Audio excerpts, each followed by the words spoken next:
Bannerghatta zoo national ಪಾರ್ಕ್ಗೋಸ್ಕರ.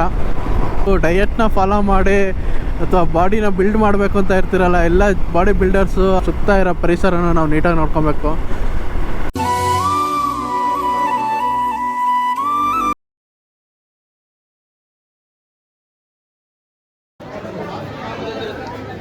So ಒಳಗೆ ಬಂದರೆ ಬರೀ ಝೂ ಸಫಾರಿ ಡೈರೆಕ್ಟ್ ಹೋಗ್ತೀರಿ ಅಂದರೆ ಸಫಾರಿ ಒಳಗೂ ವೆಯ್ಟಿಂಗ್. ಸೇಮ್ ತಿರುಪತಿ ಥರ ಒಂದೊಂದು ಬ್ಯಾಚ್ ಮಾಡಿ ಕೂರಿಸಿದ್ದಾರೆ. ಅಲ್ಲೊಂದು ಬ್ಯಾಚ್ ಇಲ್ಲೊಂದು ಬ್ಯಾಚ್ ಸಿಕ್ಕಾಪಟ್ಟ ಬ್ಯಾಚ್.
ಫೈನ್ ಅಂತ ಹಾಕೋರೆ. ನೋಡಿದ್ರೆ ಸುತ್ತ ಬರೀ ಪ್ಲಾಸ್ಟಿಕ್ ಇರೋದು. ಇಲ್ಲೆಲ್ಲ ಪ್ಲಾಸ್ಟಿಕ್ ಸೇಫ್ ಅಂತಾರೆ. ಇನ್ನು ಆ ಕಡೆ ಅಂತ ಹೋಗ್ಬಿಟ್ರೆ ನಿಮಗೆ ಬರೀ ಪ್ಲಾಸ್ಟಿಕ್ ಇದೆ, ಒಂಚೂರು ಇದೇ ಇಲ್ಲ. ಇಲ್ಲಿ 500 ರೂಪೀಸ್ ಫೈನ್ ಬೇರೆ. ನನಗೆ ಯಾವುದೋ ಝೂಗೆ ಬಂದಿದ್ದೀನಿ ಅನ್ನಿಸ್ತಿಲ್ಲ, ಯಾವುದೋ ಪಿಕ್ನಿಕ್ ಸ್ಪಾಟಿಗೆ ಬಂದಿದ್ದೀನಿ ಅನ್ನಿಸ್ತೈತೆ. ಎಲ್ಲಂದ್ರಲ್ಲಿ ಕಸ, ಎಲ್ಲಂದ್ರಲ್ಲಿ ಪಿಕ್ನಿಕ್ ಸ್ಪಾಟ್ಗಳು ಹಾಕೊಂಬಿಟ್ಟವ್ರೆ. ಅದೇನು ಮೇಂಟೈನ್ ಮಾಡಿದಾರೆ ಗೊತ್ತಿಲ್ಲ.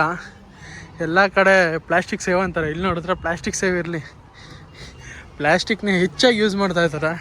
ಸೊ ಅಂತಲೂ ಫೈನಲಿ ಒಂದು ಬಾಯ್ಟು ಬನ್ನರ್ಘಟ್ಟ ಝೂ ಬಂದಿದ್ದಕ್ಕೆ ಪ್ರಾಣಿಗಳು ನೋಡಿ ಖುಷಿ ಆಯಿತು. ಪ್ರಾಣಿಗಳ ಜೊತೆ ಇಲ್ಲಿ ನಮ್ಮ ಮನುಷ್ಯರು ಪ್ರಾಣಿಗಳನ್ನೂ ನೋಡಿ ಇನ್ನೂ ತುಂಬ ಖುಷಿ ಆಯಿತು. ಅವ್ರು ಮಾಡ್ತಿರೋ ಕಪ್ಪಿ ಚೇಷ್ಟೆಗಳು. ಅದು ಯಾರು ನೋಡ್ತಾ ಇದ್ದೀರಾ ಪ್ಲೀಸ್ ಸಬ್ಸ್ಕ್ರೈಬ್ ಮಾಡ್ಕೊಳ್ಳಿ. ಸೊ ಇದಕ್ಕಿಂತ ಹೆಚ್ಚಾಗಿ ನಾನು ನಿಮ್ಮ ಹತ್ರ ಇನ್ನೇನು ಕೇಳಲ್ಲ, ಸಬ್ಸ್ಕ್ರೈಬ್ ಮಾಡಿಕೊಂಡು ನಿಮ್ಮ ಒಪಿನಿಯನ್, ನಿಮ್ಮ ಫೀಡ್ಬ್ಯಾಕ್ ಅಥವಾ ನಿಮ್ಗೆ ಏನು ಅನಿಸುತ್ತೆ ಅದನ್ನು ಸ್ವಲ್ಪ ಕಮೆಂಟ್ ಬಾಕ್ಸಲ್ಲಿ ತಿಳಿಸಿ.